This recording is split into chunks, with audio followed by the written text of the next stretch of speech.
Et bonjour à tous, on se retrouve aujourd'hui pour la dernière vidéo du Castle Trophy. J'ai revécu en fait chaque semaine l'aventure à travers de toutes les vidéos qu'on a faites. Donc voilà, cette vidéo va être un peu plus longue parce que on a mis beaucoup de jours à remonter du Maroc et je vais vous raconter un peu tout ça à travers cette voix off et en vous montrant quelques photos aussi, quelques pépites, comme on va dire, qui ont été prises par à la fois Bastien, moi et puis les photographes et tous les autres membres de Claro Kessi, quoi.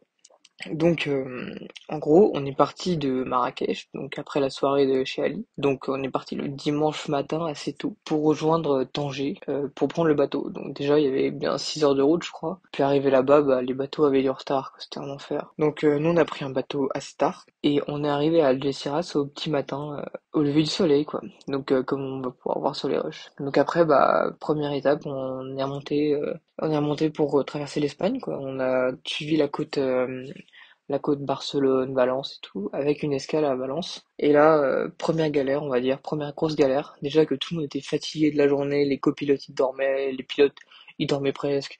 Et on arrive à Valence, j'avais réservé un camping qui paraissait trop bien, hein. C'était franchement bord de plage et tous les photos, c'était magnifique. Pas trop cher. C'est sûr qu'il devait y avoir Anguille sous roche, quoi. Il y avait un petit souci. Et effectivement, on est arrivé, c'était une invasion de moustiques. On avait payé en plus, donc bon, pas possible de faire marche arrière. Donc on s'installe, on va se poser à la plage. Puis même à la plage, il y avait des moustiques de partout, c'était terrible. Donc finalement, on a décidé de quitter ce camping et de chercher un autre endroit où dormir à travers Valence. Et impossible à trouver, quoi. Impossible, du coup, finalement, on est reparti sur l'autoroute et on s'est arrêté sur une autre autoroute pour dormir. On a mis les 4x4L, en plein milieu et puis voilà, quoi. Il y en a qui étaient dans les tentes et puis d'autres qui étaient dans les voitures. Donc non, en fait, on n'avait même pas de tente. Ouais, on n'avait même pas de tente, c'était tout le monde dans les voitures et puis voilà. On a passé la pire nuit, je pense que c'était vraiment une des pires nuits qu'on a passé et puis surtout que le lendemain il fallait retourner sur la route, quoi. Donc au moins on était déjà sur l'autoroute, c'était déjà plutôt pas mal, quoi. Donc le lendemain, hop, on prend la voiture et direction Montpellier, donc on essaie de faire le max de kilomètres. Petit arrêt à la Jonquera, obligatoire, hein, parce que bon, il y en a qui avaient grand soif. Donc voilà, on a fait un petit arrêt achat et manger. Puis après, on est arrivé à Montpellier vers 16 h, donc chez ma grand-mère, ce qui nous a permis de se poser. Et c'était ultra agréable, on est allé à la plage, on a profité, en fait, on a vraiment pris du temps là. C'est ça qui était cool, c'est qu'on n'était pas vraiment pressé, on a pris du temps. On a fait une petite fête le soir, on a décompressé, quoi. Décompressé avant le retour et puis après avant les séparations, quoi, parce que bon voilà, c'était la fin de l'aventure. Donc le lendemain, on prend la route, on récupère la 7 direction Lyon. On mange sur une autre autoroute et là on apprend que l'autoroute est fermée. Il est vraiment fermée parce qu'il y a eu un accident et tout. Donc on décide de contourner cette autoroute par plein de blé de perdu dans la campagne là-bas. On a mis v'là du temps. Et puis voilà, je crois que nous on est arrivé à Bourg-en-Bresse vers 17 h, 18 h, avec une arrivée attendue, c'était plutôt sympa. Et puis après moi j'ai récupéré ma voiture et puis direction la Haute-Savoie, donc j'avais encore 2 h 30 de route. Et je peux vous dire de passer d'une 4L à une voiture moderne, c'est pas simple, hein. C'est vraiment pas simple. Je pense que la voiture elle a pris tarif, l'embrayage a pris tarif, le volant a pris tarif. Ouais, je vous parle même pas des pédales d'accélérateur et de frein, c'était quelque chose, hein. Donc voilà, ça marque un peu la fin de cette grosse aventure. Vous verrez dans la vidéo, il y a des anecdotes racontées par chacun pour montrer à quel point cette aventure était folle.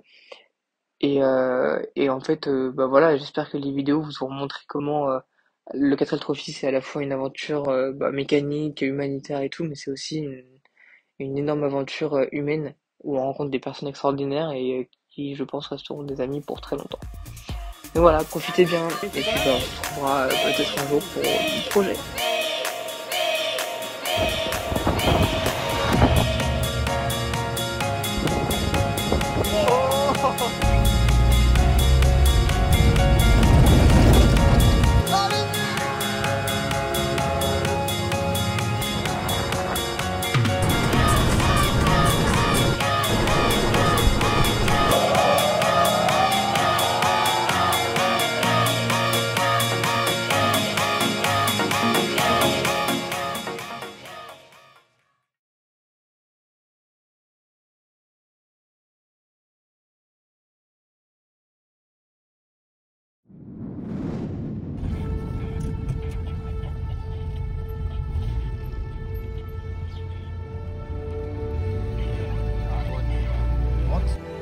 pour la petite anecdote.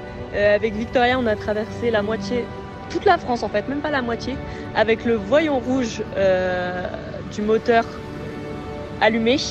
Autrement dit, notre moteur était en surchauffement tout le trajet. On ne s'est pas du tout arrêté. Ça montre juste à quel point Victoria et moi on est partis au 4L Trophy, on n'y connaissait rien du tout. Mais maintenant tranquille, on répare les bolides au calme.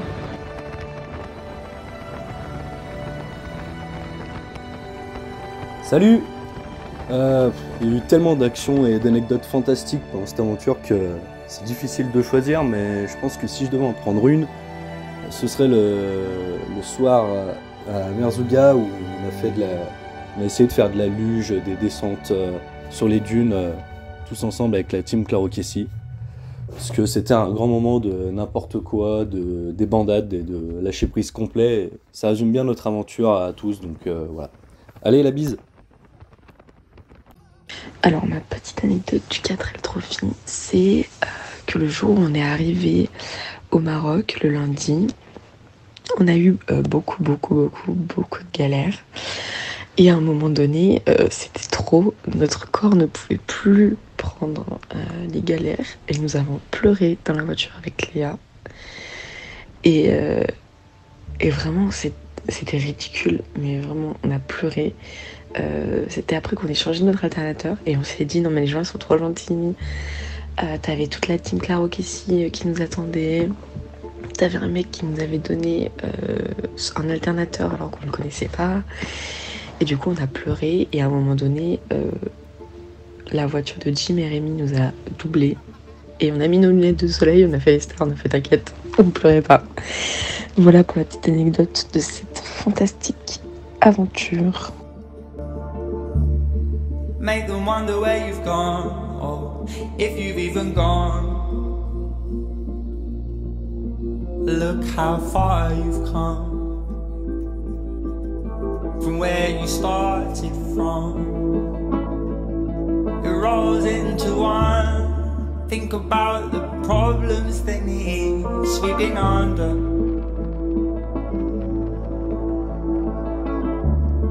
Turn you into something nobody needs. Move along, closer, and you'll find everyone gets close to the line. And some of us cross it sometimes. A home, burn hard justified.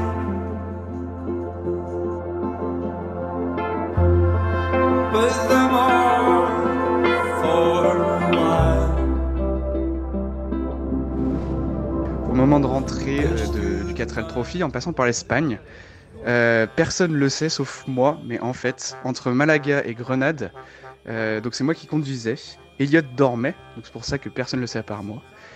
Elliot dormait, et entre Malaga et Grenade, je conduisais, donc j'étais le premier de la file, et à un moment je loupe une sortie, et ça me fait du coup un énorme détour, je dois passer par une autre autoroute pour rejoindre le trajet initial, et c'est pour ça qu'à un moment on s'est retrouvé sur une aire d'autoroute, personne n'a compris pourquoi on était derrière. Moi j'ai feinté parce que j'avais la flemme qu'on se foute de ma gueule, mais du coup ouais, j'avais oublié de prendre sortie. Et j'ai rattrapé le coup en utilisant une autre autoroute. Et comme la voiture elle trace bien, j'ai pu rattraper. Voilà.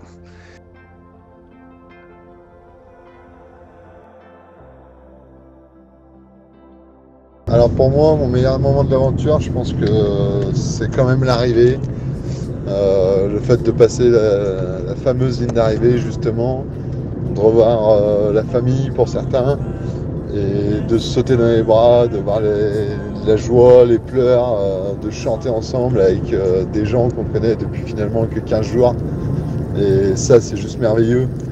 Même si tout au long de l'aventure, il y a eu énormément de belles choses, mais je pense que pour moi, c'est l'un des meilleurs souvenirs et c'est l'une des choses les plus touchantes.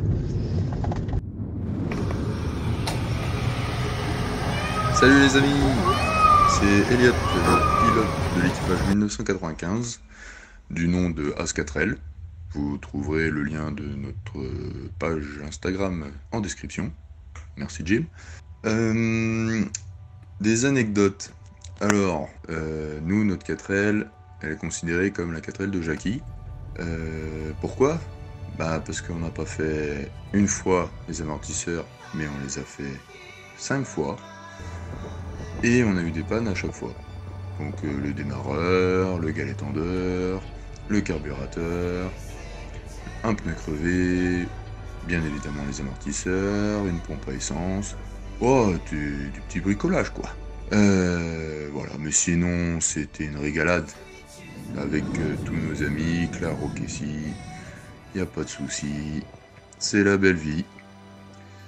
Merci à tous. Ciao ciao.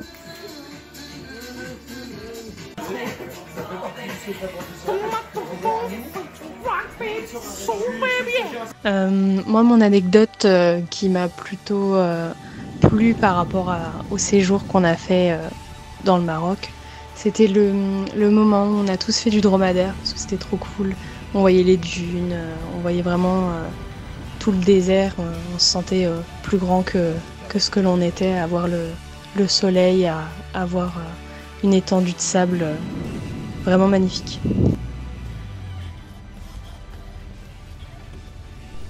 Ouais, petite anecdote, c'était au Port Tanger au retour.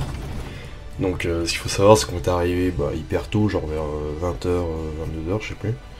Et on a attendu là des heures pour le ferry pour rentrer en Espagne du coup. Et quand on attendait, on avait faim. Du coup on s'est fait un petit camping improvisé sur le parking du Port Tanger là en attendant le ferry. Et il nous restait plus grand chose à manger, il nous restait que des boîtes à la con, enfin des boîtes de conserve. Et du coup on a pris tout ce qu'on avait. Donc il nous restait des boîtes de je sais plus quoi, tartiflettes, risotto. Mais c'était vraiment dégueulasse. Et du coup j'ai commencé à faire des essais culinaires assez douteux. À base de 3 kg de sel pour un risotto. Ou même risotto à la bière. Mais c'était immonde. Donc voilà. Faites pas ça.